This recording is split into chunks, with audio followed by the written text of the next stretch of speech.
Friends, आज आपका target के ऑनलाइन क्लासों में स्वागत है। और आज जो हम क्लास ले रहे हैं वो ले रहे हैं आज की क्लास की गणित सब्जेक्ट। तो हम जो आज टॉपिक पढ़ रहे हैं वो पहला टॉपिक हम पढ़ेंगे चैप्टर का। आपका फर्स्ट चैप्टर है परिमेय संख्याएं, ठीक है। वो वाला चैप्टर आज हम पढ़ेंगे। तो उस चैप्टर के बारे में जानने से पहले हम संख्याओं के बारे में जान लेते हैं कि संख्याएं क्या है, कितने प्रकार की होती हैं। हम बेसिक से स्टार्ट कर रहे हैं, ठीक है। आप बेसिक समझोगे तो आगे की सारी चीज़ें आपको समझ में आएंगी। तो हमारा टॉपिक जो है वो हम नंबर सिस्टम से स्टार्ट करते हैं।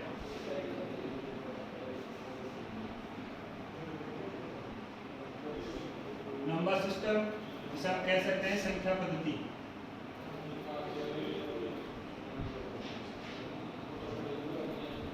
संख्या पद्धति ये जो आप जान लोगे बेसिक, तो आगे आप जो चैप्टर पढ़ोगे मैथ के उनमें भी आपको ये बहुत काम आएंगे। संख्या पद्धति तो हम नॉर्मली जानते हैं कि संख्या जो हमारी होती है वो अंक या अंकों से मिलकर बनी होती है।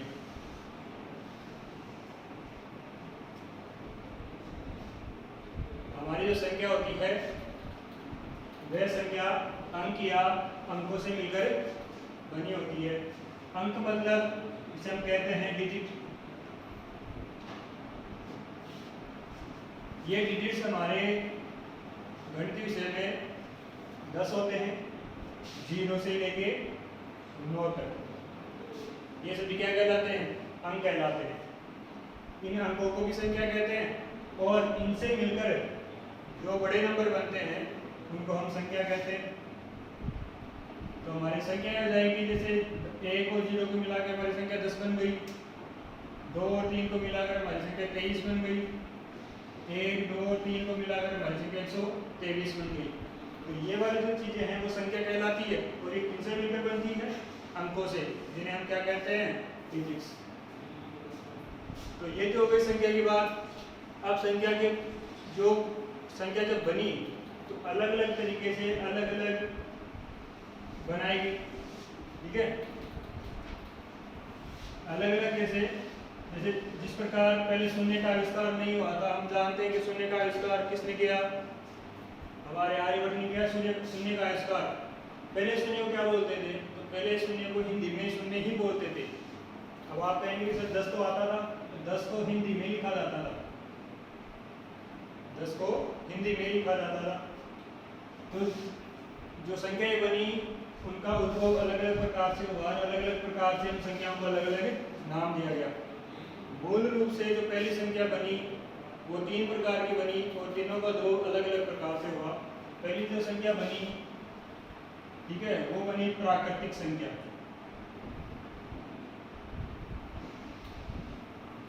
जिसे आप कह सकते हैं नेचुरल नंबर।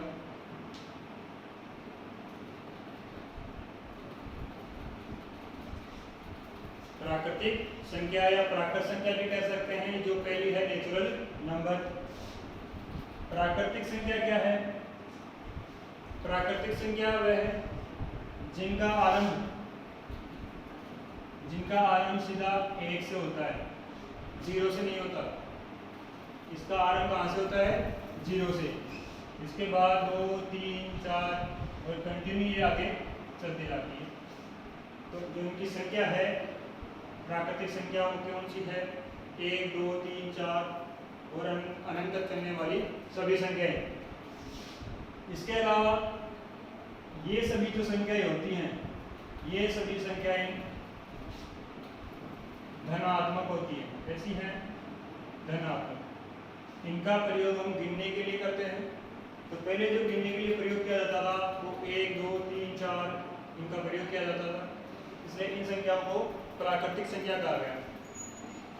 इसके बाद 2 नंबर पे इन संख्याओं में कुछ और परिवर्तन हुआ, यानी 0 का आविष्कार हुआ। और 0 का आविष्कार होने के बाद इन संख्याओं को पूर्ण संख्या कहा गया। क्या कहा गया? पूर्ण संख्या, जिन्हें हम पूर्ण नंबर कहते हैं।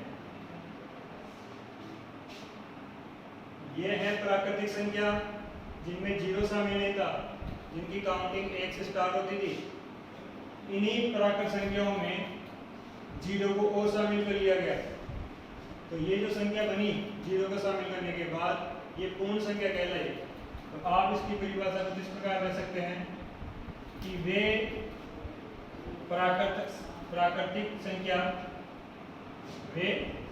प्राकृतिक संख्या जिनमें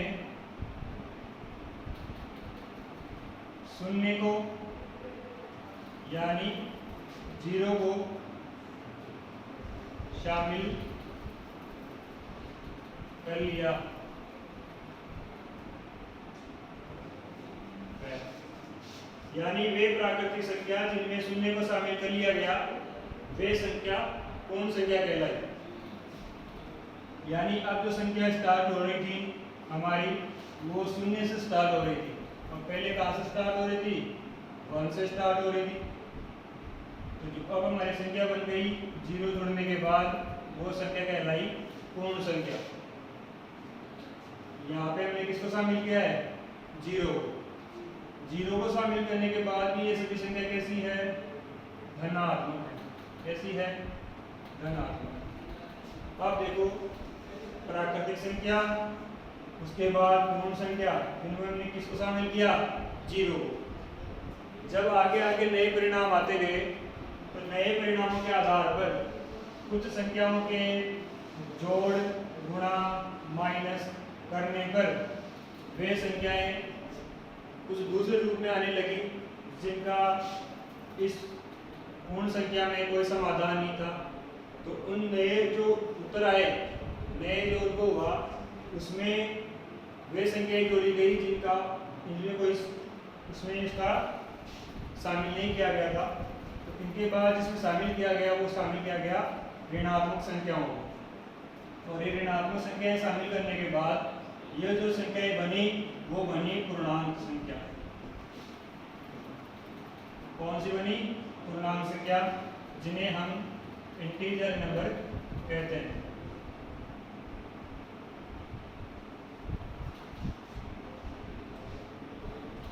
इसकी परिभाषा आप इस प्रकार दे सकते हैं, क्योंकि अब ये पूर्ण संख्या बन चुकी है तो पूर्ण संख्याओं में जीरो भी शामिल है, सभी धनात्मक संख्याएं भी शामिल है।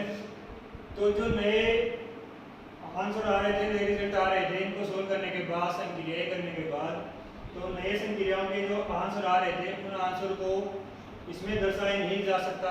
इसलिए इन संख्याओं को में कुछ नए संख्याएं जोड़ी गई जिनको हम ऋणात्मक संख्याएं कहते हैं।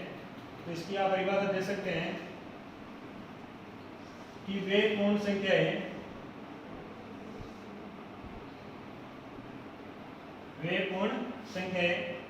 जिनमें ऋणात्मक संख्याएं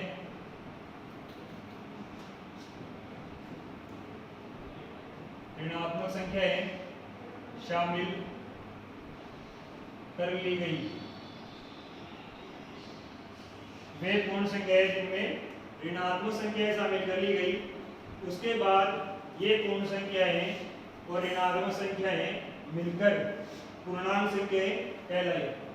इसको आप जब संख्या रेखा पे दर्शाएंगे तो आपको बीच में जीरो दर्शाना है और जीरो के दाईं ओर आपको धनात्मक संख्याएं और उसके बाईं ओर ऋणात्मक संख्याएं आ जाएंगी।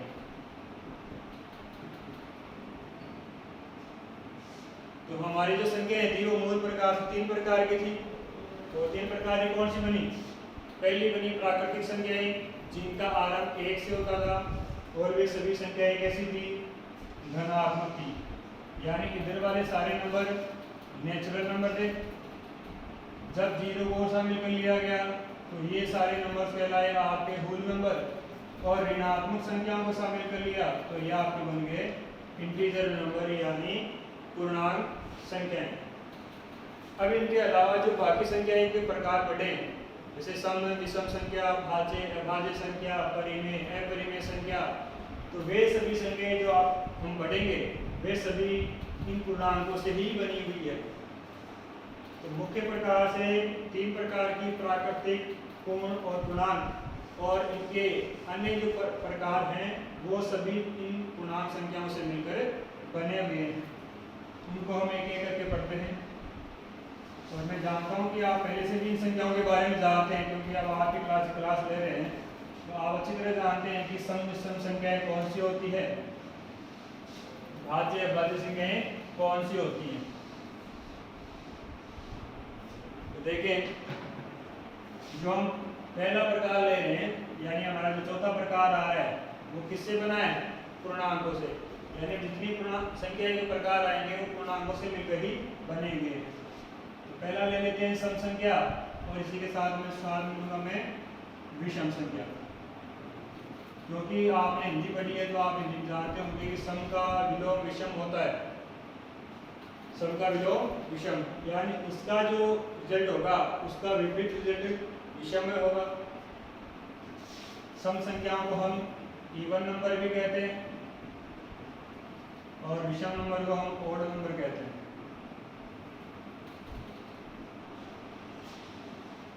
सम संख्याएं कौन सी होती है? सम संख्याएं वे हैं जिनमें दो का जो भाग है वह पूरा पूरा चला जाता है, यानी वे सभी संख्याएं, या कह सकते हैं कि वे पूर्णांक संख्याएं जो दो से पूर्णतः विभाजित होती है, वे हमारी सम संख्या कहलाती है। यानी वे सभी पूर्णांक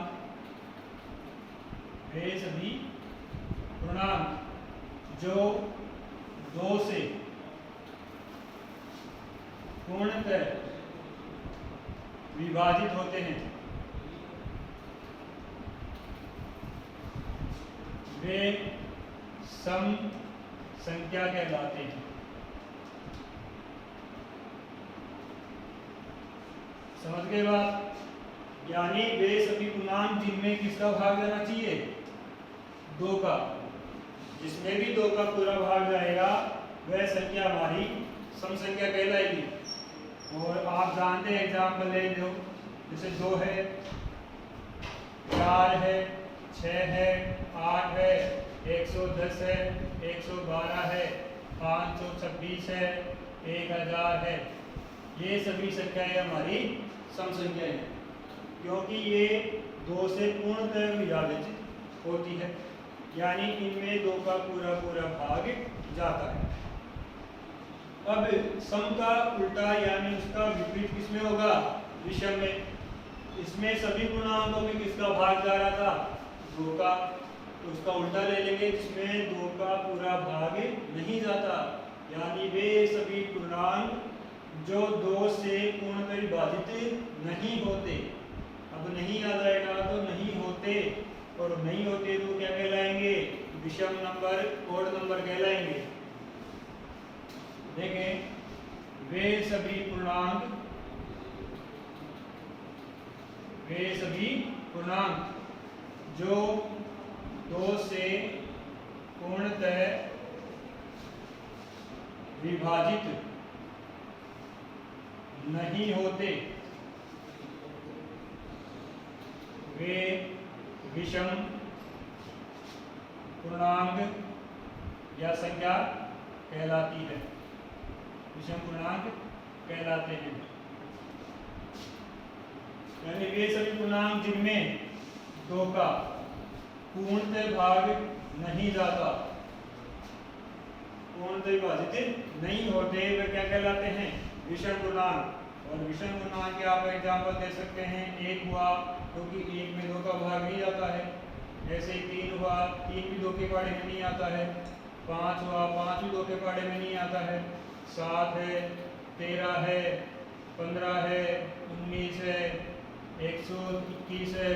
तो ये सभी नंबर क्या कहलाते हैं? विषम नंबर, क्योंकि ये दो के पहाड़े में आते नहीं हैं और दो के पहाड़े में नहीं आएंगे, जिनमें दो का पूरा भाग नहीं जाता है। तो आप अच्छी तरह समझ चुके होंगे कि सम संख्या और विषम संख्या क्या होती है, और ये दोनों ही किससे बनी है?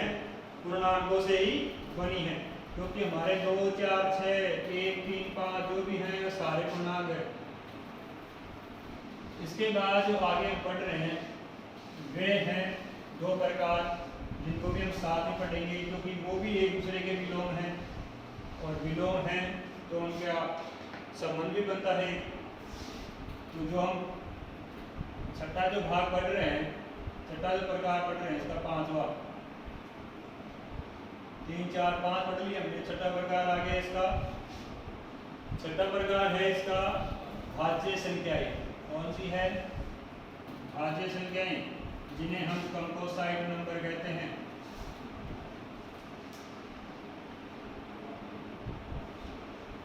और इसी का जो दूसरा विलोम है वो है अभाज्य, अभाज्य संख्या, और इनको कहते हैं हम प्राइम नंबर।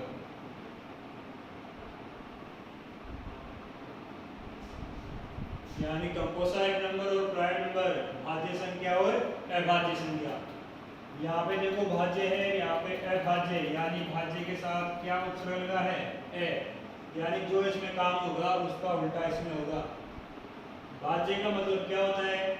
भाज्य का मतलब होता है कि किसी संख्या में किसी दूसरी संख्या का पूरा पूरा भाग जाना, यानी कोई संख्या दूसरी संख्या से पूर्णतः विभाजित होती है तो वह संख्या भाज्य संख्या कहलाती है। इसका उल्टा, यानी कोई संख्या है तो किसी अन्य संख्या से पूर्णतः विभाजित नहीं होती है तो वह संख्या क्या कहलाएगी? अभाज्य संख्या। यानी आप इसकी डेफिनेशन क्या दे सकते हैं कि वे सभी पूर्णांक, वे सभी पूर्णांक, मैंने कहा था कि सभी जो संख्याएं पढ़ेंगे हम वो पूर्णांकों से ही मिलकर बनी होगी। तो वे सभी पूर्णांक जो एक वैश्यम, यानी प्रत्येक संख्या, हम ये जानते हैं नॉर्मली सभी, किसी भी संख्या में एक का भाग दे तो एक का भाग सभी संख्याओं में जाता है, और किसी संख्या का खुद में ही भाग भी अच्छी तरह जाता है। इन दो को छोड़कर, यानी एक और खुद को छोड़कर, कोई किसी यानी के अलावा किसी अन्य संख्या, वे सभी पूर्णांक जो एक व स्वयं के अलावा किसी अन्य संख्या से पूर्णतः विभाजित होते हैं, पूर्णतः विभाजित होते हैं, वे सभी अभाज्य नंबर कहलाते हैं।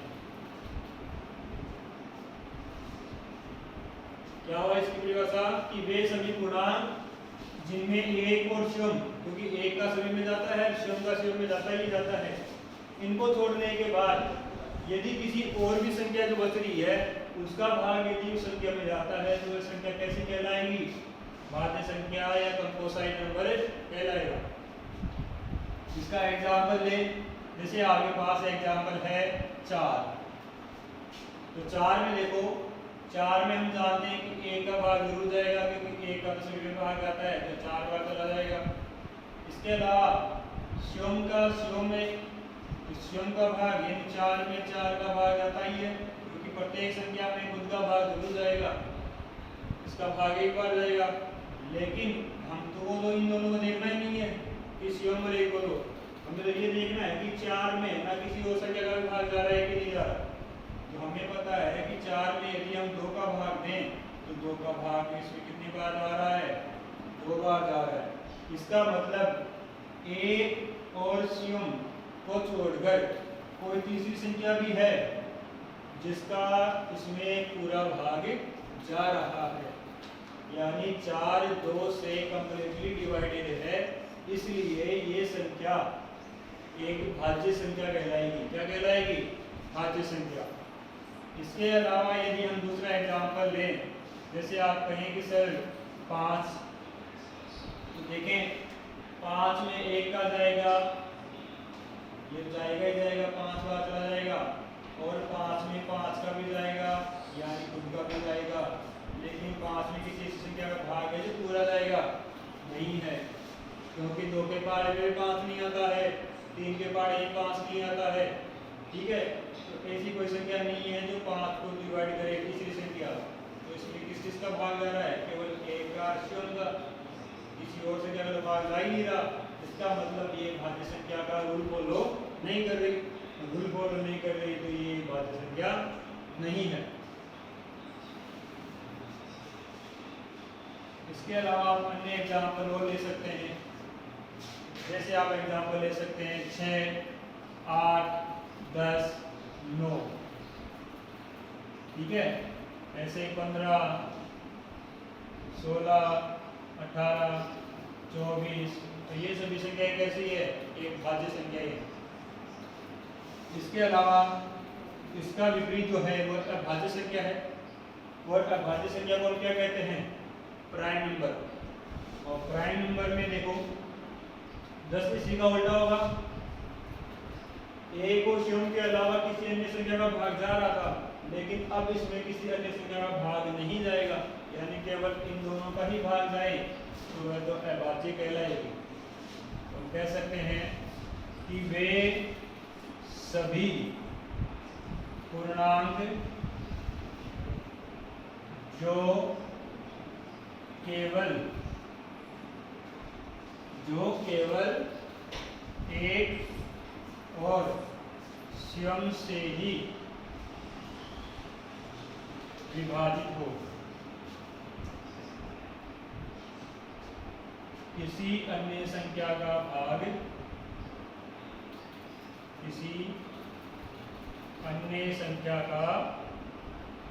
भाग नहीं जाए,